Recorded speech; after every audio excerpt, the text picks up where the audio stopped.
Assalamualaikum warahmatullahi wabarakatuh.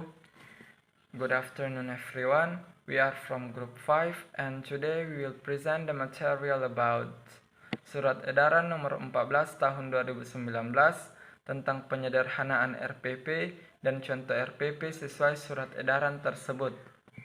Before we continue to the explanation part, let me introduce my group members. The first is me, Nursyam Rigifari. The second is Mila Dwi Reski Anggraini. The third is Tariza As-Sahra.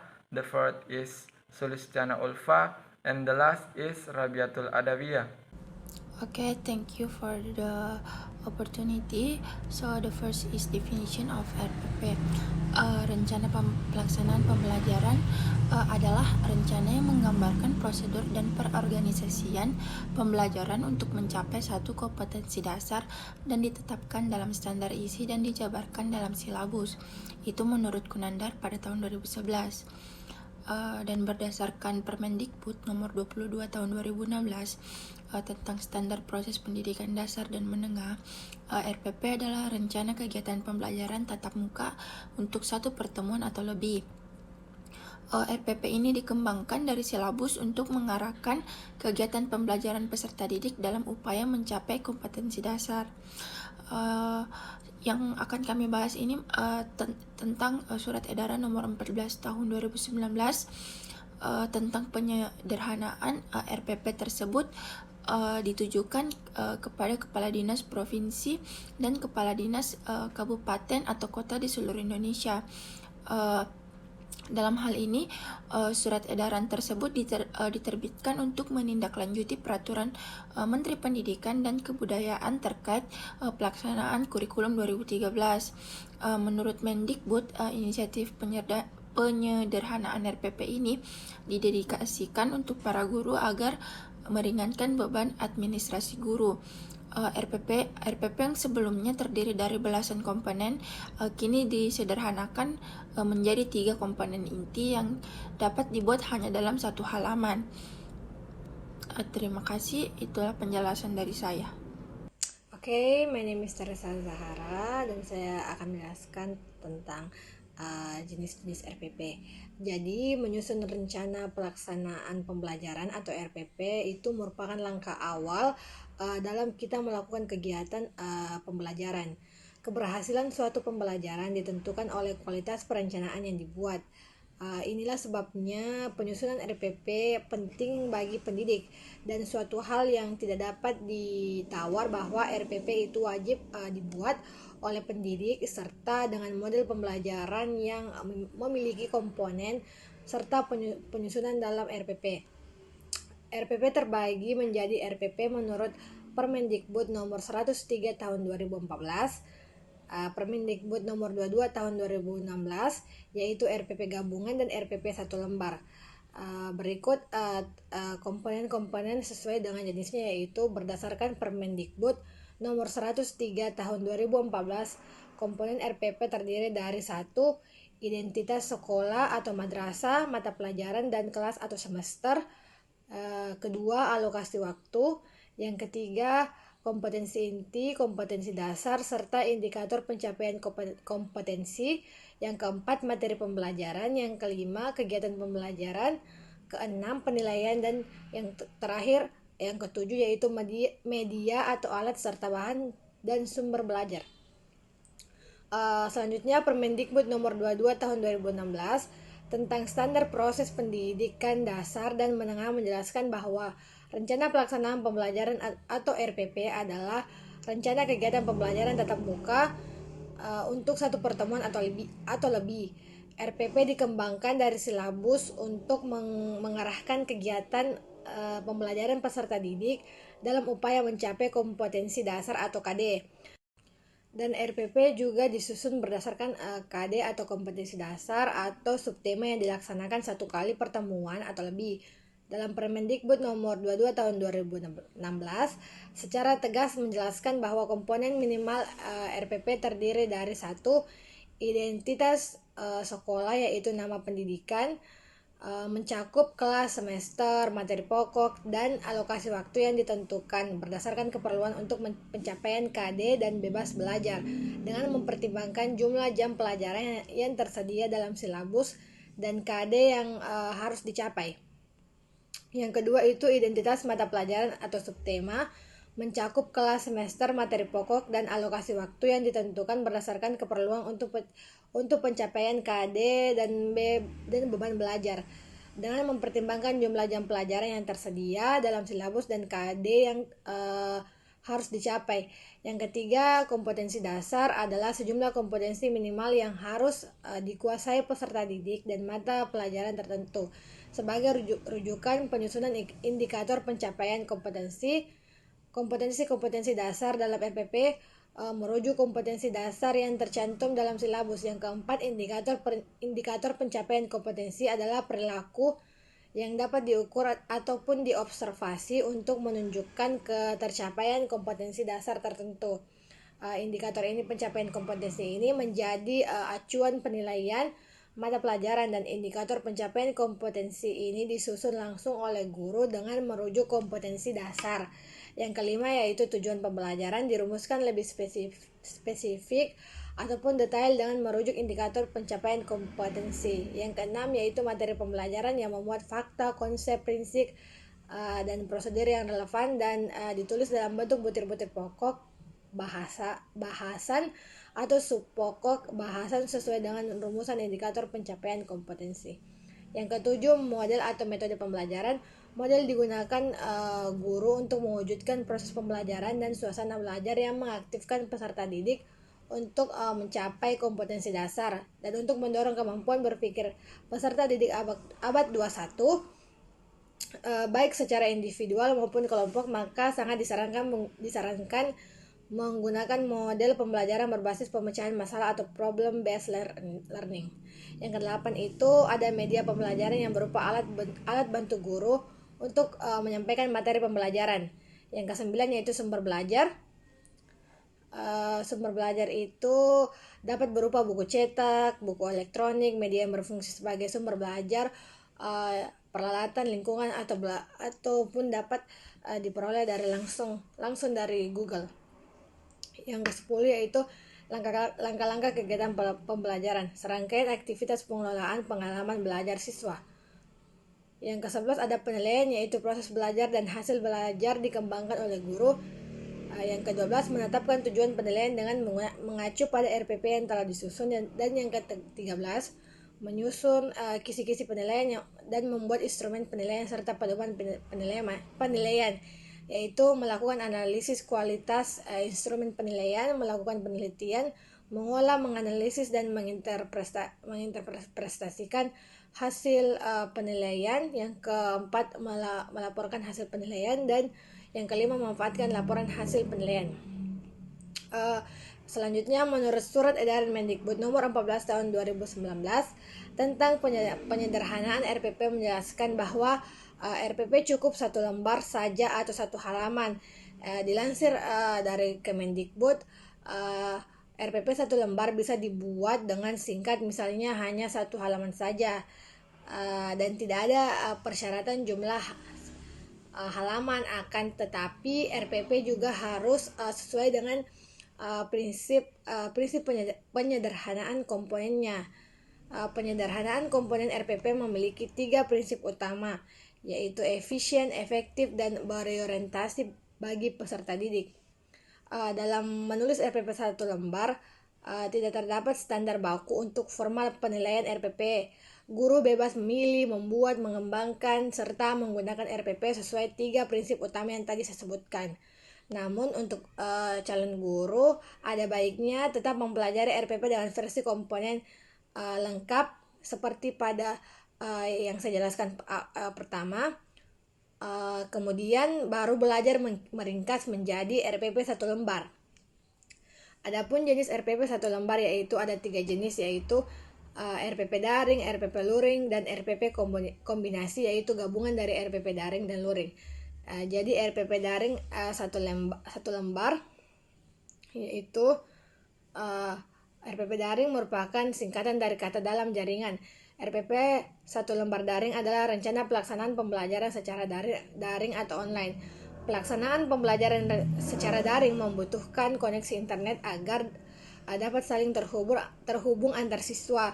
Yang kedua yaitu RPP luring 1 lembar, yaitu rencana pelaksanaan pembelajaran secara luring atau offline. Artinya kegiatan pembelajaran ini dilaksanakan secara tatap muka atau pertemuan fisik secara langsung tanpa dengan bantuan teknologi jaringan internet. Contoh kegiatan belajar secara luring seperti guru melakukan ulangan harian secara langsung kepada siswa di kelas.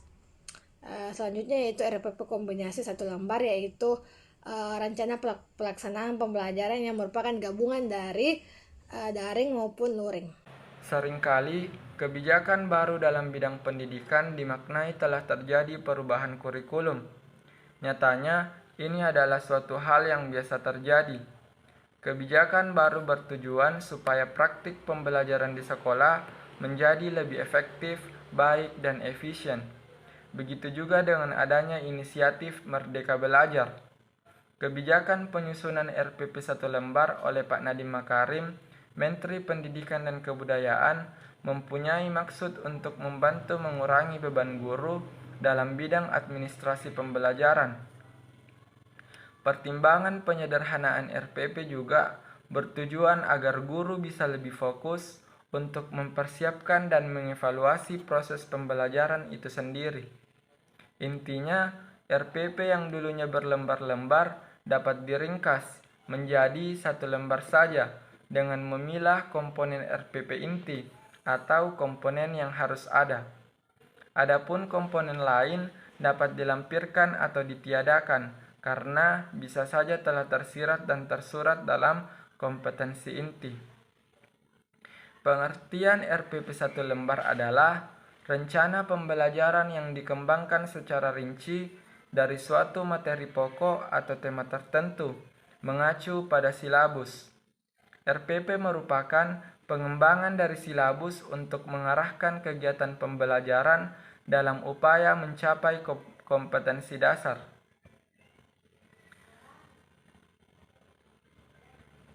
Menurut Surat Edaran Mendikbud nomor 14 tahun 2019 tentang penyederhanaan RPP menjelaskan bahwa RPP cukup 1 lembar saja atau 1 halaman.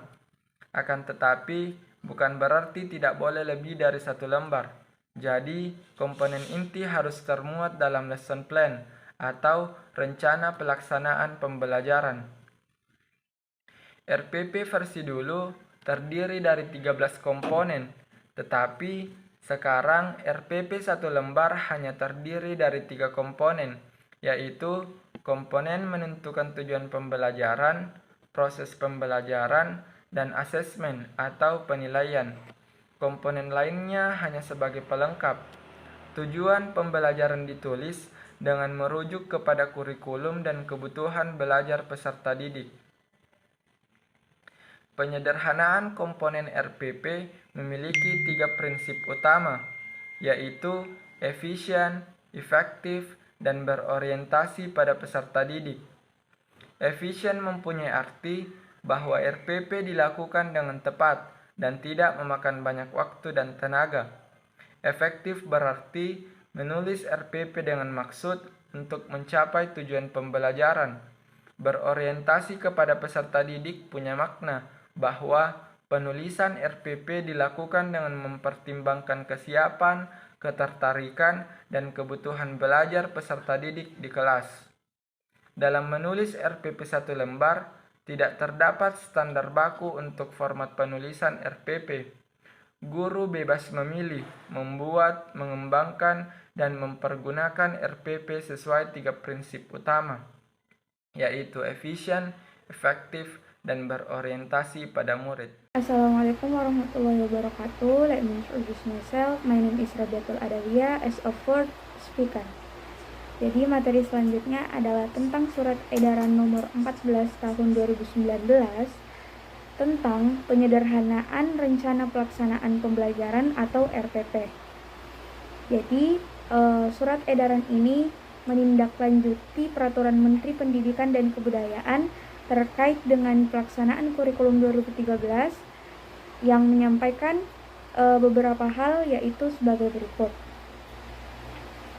Yang pertama, ada penyusunan rencana pelaksanaan pembelajaran atau RPP yang dilakukan dengan prinsip efisien, efektif, dan berorientasi pada murid. Yang kedua, bahwa dari 13 komponen RPP yang telah diatur dalam Peraturan Menteri Pendidikan dan Kebudayaan pada nomor 22 tahun 2016 tentang standar proses pendidikan dasar dan menengah, yang menjadi komponen inti adalah tujuan pembelajaran, langkah-langkah atau kegiatan pembelajaran, dan penilaian atau biasa disebut dengan assessment yang wajib dilaksanakan oleh guru.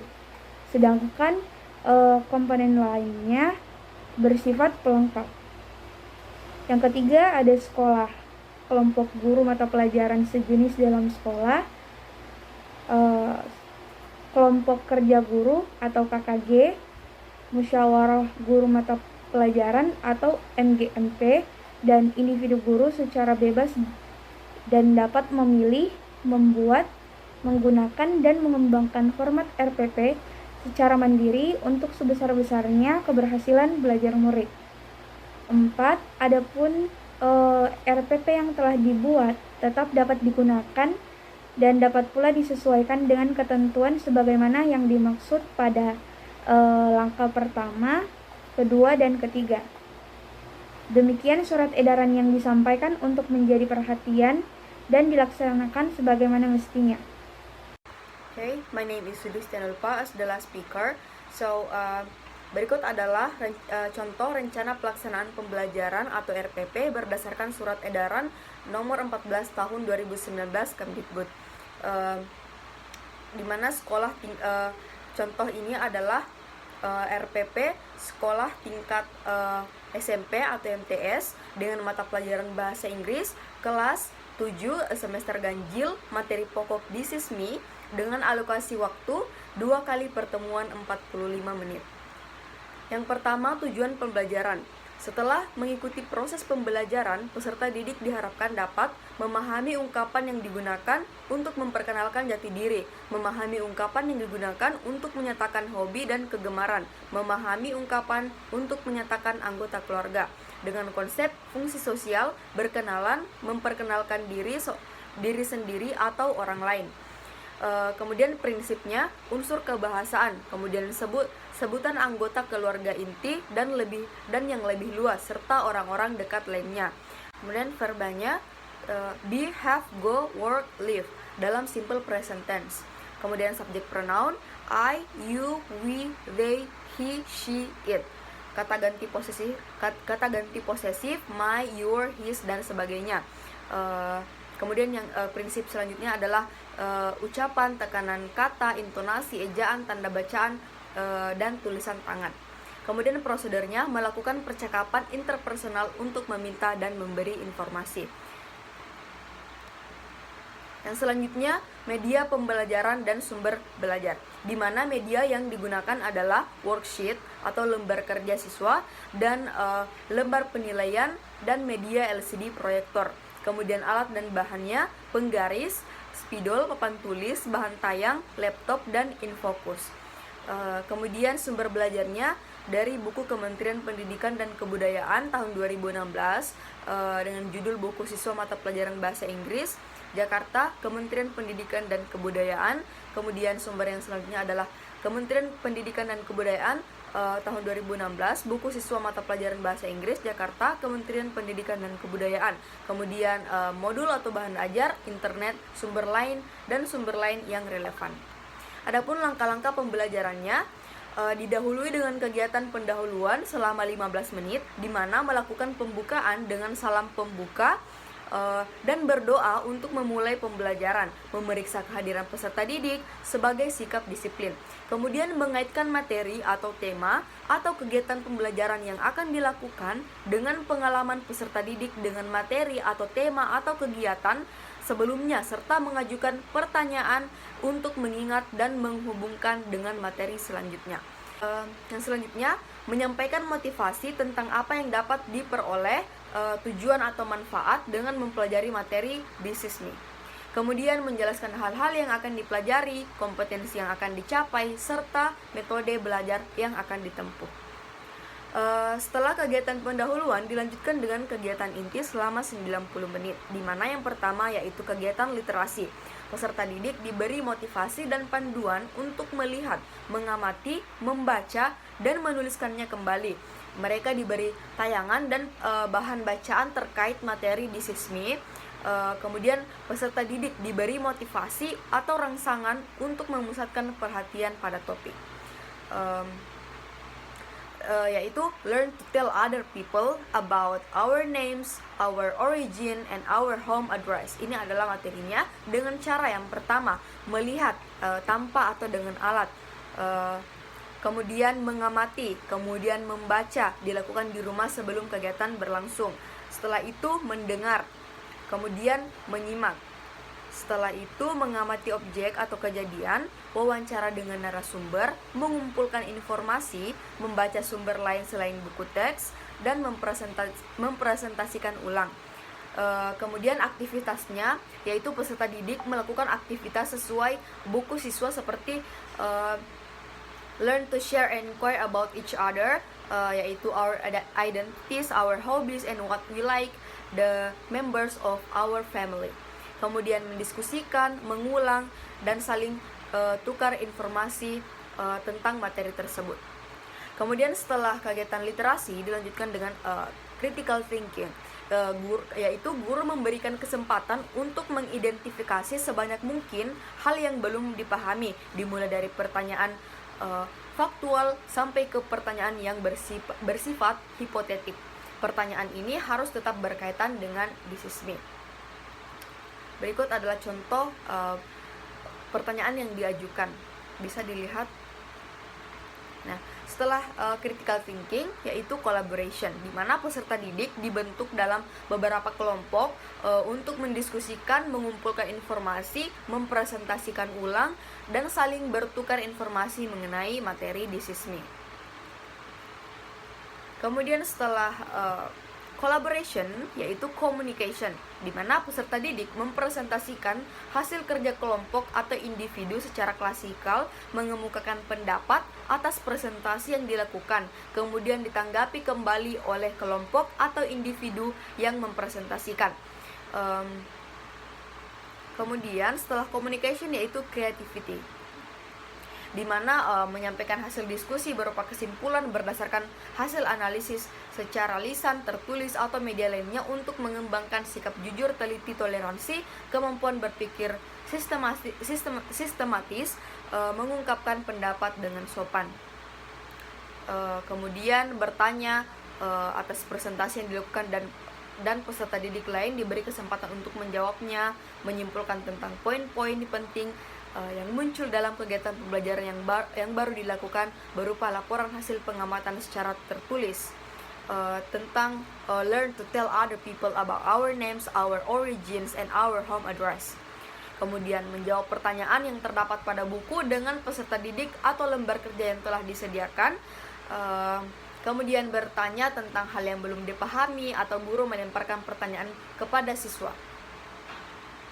Kemudian menyelesaikan uji kompetensi yang terdapat pada buku pegangan peserta didik atau pada lembar kerja yang telah disediakan secara individu untuk mengecek penguasaan siswa terhadap materi pembelajaran. Nah, setelah kegiatan inti, yaitu kegiatan selanjutnya adalah kegiatan penutup dengan alokasi waktu selama 15 menit, di mana peserta didik membuat rangkuman atau simpulan pelajaran tentang poin-poin penting yang muncul dalam kegiatan pembelajaran yang baru dilakukan. Kemudian guru membuat rangkuman atau simpulan pelajaran tentang poin-poin penting yang muncul dalam kegiatan pembelajaran yang baru dilakukan. Setelah langkah-langkah pembelajaran, tentunya ada penilaian hasil pembelajaran. Kemudian penilaian pembelajaran remedial dan pengayaan. Yang pertama, teknik penilaiannya yaitu sikap,